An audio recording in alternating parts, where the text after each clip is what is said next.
And finally, freedom is not to be celebrated. Freedom is not to be celebrated, but it is to be experienced. స్వతంత్రాన్ని, స్వేచ్ఛాన్ని celebrate చేసుకొని సంబరాలు చేసుకోవాల్సినటువంటిది కాదు. దీన్ని మనం ప్రతిరోజు, ప్రతి దినము, ప్రతి క్షణం మనం అనుభవించగలగాలి. ఆ స్వేచ్ఛ, ఆ స్వతంత్రాన్ని మనం అనుభవించగలగాలి.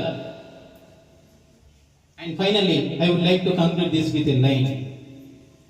ఎదుగుతున్నవో యువతరమా ఓసారి ఆలోచించు, కనుల ముందు గదిలే జెండాలను ఒక్కసారి గమనించు.